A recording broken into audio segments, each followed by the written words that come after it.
What's good YouTube, welcome to the first cooking video on the channel. Today we're making a Biscoff style cheesecake and you will be able to tell in the summary video at the end how much I really liked it.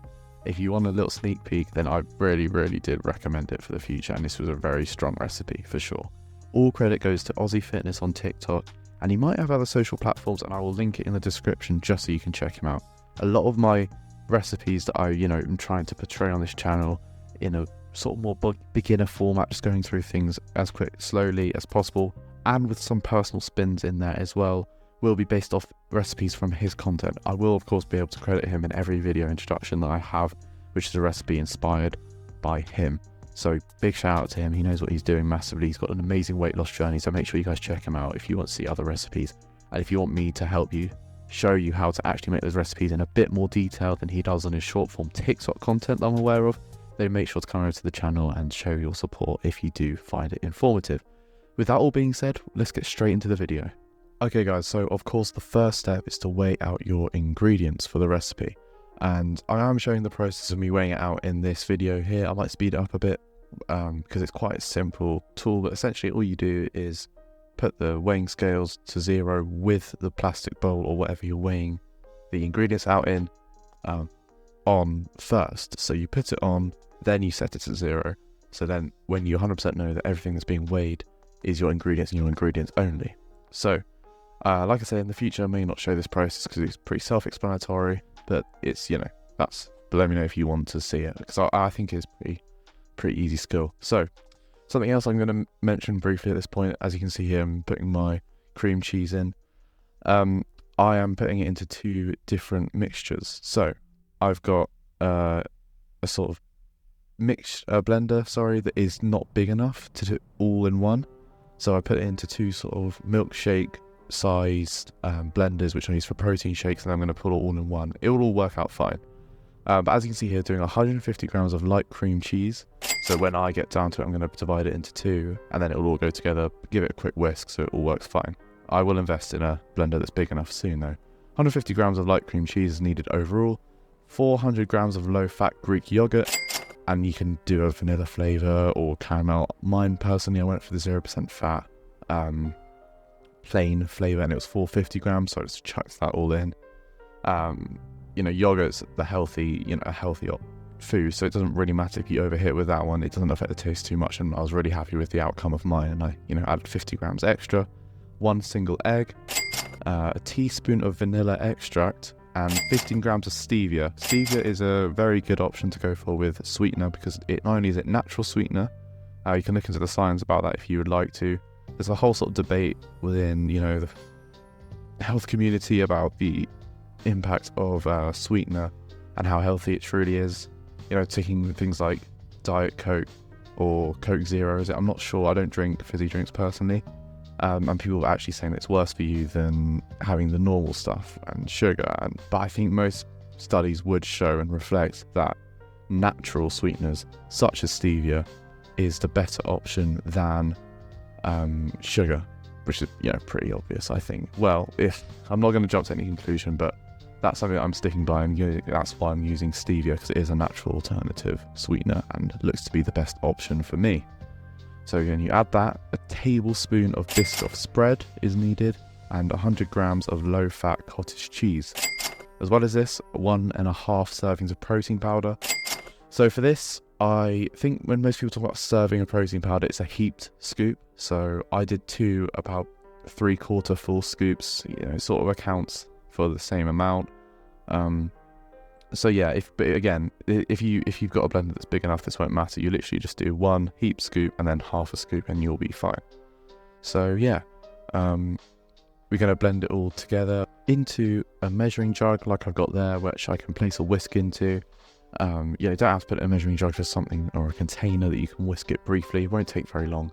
I'm sure a lot of you guys probably aren't in this situation. You do have a blender that is big enough, but in case you don't and you are just like me, then yeah, place both of these mixtures into a container, whisk it briefly, but then you can apply it straight into the baking dish. And you just obviously do need to add a bit of baking paper that is high enough, because it does rise when in the oven, so just be aware. I would, as I've done there, just near the top or going over the top briefly, put it into the baking dish, And yeah, you pour it in and then put it on the oven settings listed on screen. Something that I do need to note is that when I did bake it at 200 degrees Celsius for 25 to half an hour, I did go towards the upper end of a half an hour because I wasn't thinking it was doing enough. It wasn't browning as much.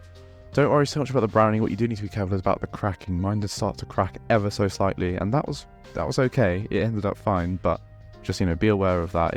It does rise quite a lot, and yeah, just try and keep it within a range. Just beware of cracking, because that is a good sign of slight putting it in for a little bit too long. But yeah. So when that bit is done, the next stage is to leave it to set in the fridge for approximately 1 hour. But before we do that, as you can see on mine there, it is just browning ever so slightly, but you can see there's quite a large-ish sort of crack in the cheesecake, which next time I might try to avoid. It didn't affect the taste for me or anything like that. At the end, it turned out really well, which I'm going to go onto in the end of the video. But yeah, set it in the fridge for 1 hour. You know, I'm frequently checking. I've just got a time lapse of it cooking in the background, I think here. So yeah, just, you know, frequently checking when it gets to the 25-minute mark. If you think it needs a little bit longer, give it a bit longer. Just be aware of the cracks, like I mentioned. Yeah, when you're setting it in the fridge for an hour, we can now get onto making the topping of the Biscoff spread. Well, I didn't go straight into making the topping of the Biscoff spread. I did give myself about 15 minutes to wait. So 10 minutes until the cake was ready to have the topping put on top of it. I did start to make the mixture. So in doing so, you do just add a tablespoon of Biscoff spread into a small bowl or cup with 60 ml of unsweetened almond milk or almond milk. Now this is a very important step here. This was probably the main part which I, you know, had sort of not messed up on, but I would have done a little bit different when I'm going to do it again, because I definitely will do this one again at some point. So the only two, this, which I'm about to get into, and the cracking of the cake, the slight cracking of the cake, was the only thing that sort of didn't go as to plan, as, you know, you would have wanted it to. But as I said already, the cracking of the cake didn't affect it in my opinion at all, but could have if it was carried on a bit further. So just got to be aware of that in the future. When you're doing the topping, now when I first started applying it, it was way too runny, because first of all you have to add that tablespoon of Biscoff cheesecake, 60 ml of unsweetened almond milk, put it in the microwave for literally only 20 seconds, and then you want to add another tablespoon or a little bit more Biscoff spread after you've stirred it, of course. Sorry, after you've put it in the microwave the first set, you need to stir it. And if it's still, you know, well, it'll still be a bit too runny, so you need to add another tablespoon or a bit more Biscoff spread, and then keep stirring. Hopefully it will be runny. Now, as it will work, will be less runny. And as it works, the more Biscoff spread you add, the less runny it is. And I potentially didn't add enough Biscoff spread or added too much milk, one or the other. So with quantities in that sense, you know, got to be really careful on that, because what happened the first time when I put it on is it sort of would dribble over the outside, because the base of the cheesecake, you know, there were gaps, of course, in this design. So yeah, just make sure it's thick enough before you put it on, otherwise it could get a little bit too messy. And on the other side though, I'd like to say to not stress about it too much, because as long as it's on the cake, if you leave it in the fridge, by the next day it tastes absolutely fine. And then of course all you've got to do is just crush, you know, 3 Biscoff biscuits and just put the crumblings around the outside, just a bit of a presentation thing, but it does also of course taste nice. And yeah, that's basically it. Now guys, another thing I forgot to mention is the fact that even though mine was so runny, I decided to leave it overnight anyways. But if you are eager to try it, then do set it in the fridge for at least half an hour. I left mine overnight and that was, you know, more than safe, but just to let you know, it needs a minimum of half an hour probably in the fridge to set. Now, if I was to give my perspective and, you know, my idea on the thing as a whole, this recipe, to rate out of 10, I'm going to start doing this with all these recipes and how effective they are. I'll give it a 9 out of 10. Now, first of all, the macros are incredibly good, with about 18 grams of protein and just under 200 calories, I think 198 calories per slice. The macros are very good for something that tastes so much like a cheesecake. The reason why I can't give it a 10 is because when you have a cheesecake, like a standard cheesecake, the base on the bottom and up the side with the sort of crummy texture, that's not there, because that's the unhealthy bit, you know, with things like butter and everything involved in that. So that's not there. But if in terms of wanting something that tastes like a cheesecake, and the cheesecake filling is so accurate. It's so accurate. And it gives you that, and it tastes lovely. It's just, you know, it just gives you that taste. It doesn't have the extra oomph or whatever you want to call it with the outside sort of crust layer or whatever it is. So that's the only reason it can't be a 10, but you know, it's expected. If you're going in terms of how it's a healthy option, I'll probably give it a 10, but because you got to be really picky, and it'd have to, in my eyes, for it to be a 10, it'd have to be like nearly identical to a normal recipe and still got insane macros and nutritional value.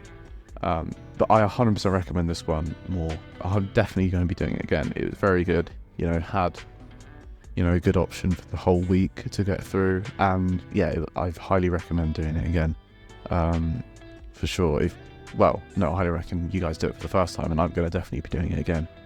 But yeah, it wasn't too difficult either, I don't think, especially if I would have had to not have to faff about with putting mixture into one measuring jug and just had a bigger blender, then it'd be even easier. And it was still pretty easy at that extent, so at the level that I did it anyway.